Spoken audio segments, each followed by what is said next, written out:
Joining us now, we have Dr. Gail Gordillo. She is Professor and Chief Division of Plastic Surgery at IU Health. Dr. Gordillo, thank you for joining us. Thank you for having me. You're so welcome.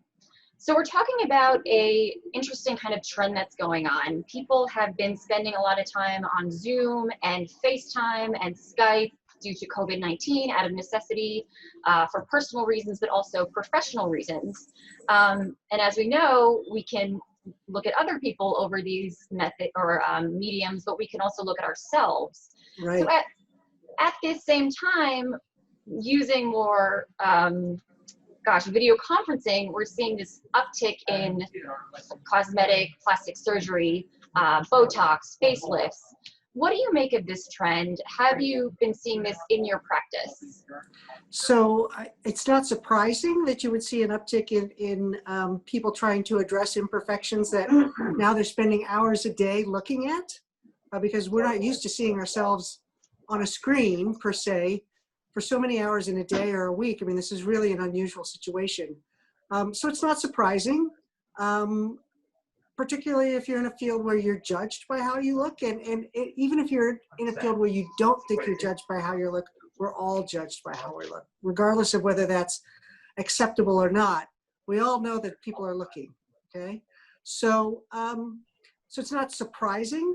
Have we seen an uptick here? I think not so much, and perhaps because I'm in a hospital setting more than an outpatient setting, not so much. I think there's still some reticence to do an elective procedure while there's still COVID around. But certainly for things in an office, Botox, fillers, dermabrasion, that understandable. So, I mean, so it does make sense the more that you sort of look at yourself, would you start to be seeing more flaws? Or, you know, maybe this is something that a person has wanted to change for a while, and now just this more looking at themselves is bringing it to their attention more, and maybe confirming that they really do want to make this change. What are your thoughts about, are people being too maybe hard on themselves and how they look, or maybe this is just drawing attention to something they've maybe always wanted to change? You know, I think it's normal for all of us to have something that we want to change. That's pretty normal. The issue gets to be when it becomes an obsession, when you're thinking about it all the time, when you spend, say, more than an hour a day thinking about this flaw or trying to cover up the flaw, where it becomes disruptive for your life, then that becomes a significant issue. But I think it's normal for anyone to say, gosh, I wish this was different about me. That's a normal feeling. It's when it becomes obsessive, when it makes you change the way that you behave or interact with people, you know, in public, then it gets to be, and it takes over your thought processes, then it gets to be unhealthy. And so when it becomes, you're talking about unhealthy, could this be sort of just maybe face dysmorphia because we've been looking at ourselves so much, or is that something that we could be talking about in terms of the unhealthy way in which people are reacting? If it's disrupting somebody's life or disrupting the way that their interpersonal relations with other people, then there's an issue. Then it's unhealthy. You know, I really sort of think of these behaviors as a spectrum. Like I said, it's normal for people to have something that they don't like. The more it becomes, the more obsessed they become with it, the more unhealthy it becomes. And typically I would say if you're thinking about it more than an hour a day, that's more than you should be thinking about it.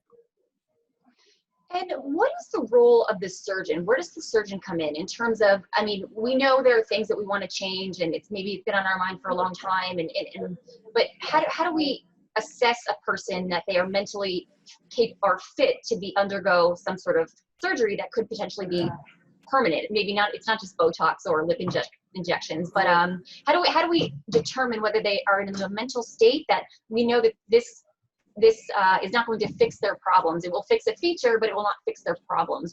What's the role of the surgeon? Where's the role of the surgeon? That's a very critical role of the surgeon. So whether it's a facial dysmorphia and obsession of something in the appearance of the face, or a body dysmorphic disorder, that's a medical diagnosis, and it is an obligation of the surgeon performing the cosmetic procedure to assess whether a patient has that condition. And if that, you need to counsel the patient on how to best address that before you do a surgical intervention. Because what will typically happen is you'll do an intervention and then they'll find another flaw. So you may have fixed the flaw that they were obsessed with, but they'll find another flaw. So it becomes this progressive cycle of seeking medical attention or surgical attention for flaws that go from one to the other. So you're not going to make the patient happy. And that's what you have to be really careful for. You want a surgeon that's ethical and thoughtful. And, if it were me, I would say, look, let's talk about this. Let's get this resolved. Understanding the motivation for why somebody is choosing to have an elective cosmetic surgical procedure is an important part of the surgeon's job. And then what do you want to tell those in Indiana who might be thinking about, have been video conferencing for weeks, maybe still are, and are thinking about having a procedure? What would you tell them? I think a couple things. It depends on how much it bothers you. I think we need to, I'm all about not body shaming, we need to accept ourselves with our flaws, but if it really bothers you, absolutely come and see a plastic surgery professional, preferably a board certified plastic surgeon, to come get your concerns addressed. Well, Dr. Gordillo, thank you so much. We look forward to having you back on here sometime soon. Great, thank you so much.